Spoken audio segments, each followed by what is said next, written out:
Dave, you're for Dave Rogers, your new crew chief. Everybody's talking about, okay, now back-to-back races. You had late decisions to make, and it's easy now to sit and go, well, maybe they didn't make the right decision.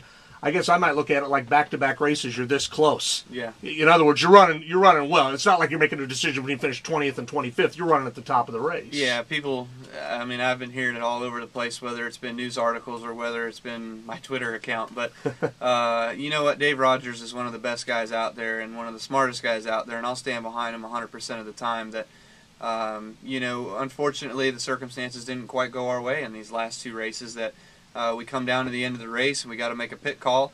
And the thing you got to think about is people are like, yeah, well, okay, you got to think about one green, white checker. You're only going to have to hold these guys off for one lap. All you got to do is take the green, come around to the white. If you take the white, the race is over if the caution comes out again.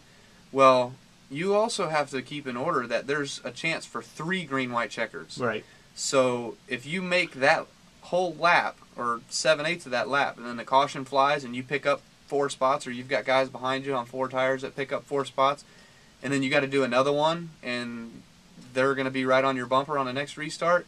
You don't want 2 tires. You'd rather be the guy with 4. Right. So, you know, those are the instances that we look at all the time. And unfortunately, you know, it hasn't been more than 1 green, white checkered in these last 2 races. But you know, we felt like we had the best car, and when you put 4 tires on the best car, you should be able to get up there. And unfortunately, my lane didn't go. Do you like that rule? It's new this year, the multiple green, white checkers. I hate it. It seems to me like it puts so much question at the end of the race. It does. It throws everybody. I mean, it's the same for everybody, but it depends on how much you want to gamble. And so far, we've always been on the safe side. We've been trying to protect more than we've been trying to steal. So, unfortunately, us trying to protect has cost us. And you know, maybe one of these days we just need to try to steal. One of the things, Kyle, that people like about you is you're an emotional guy. You put your heart out on your sleeve. There's legendary post-race interviews that you've done, and the frustration comes from being an athlete and being competitive. You know, when things don't go your way, there's going to be frustration.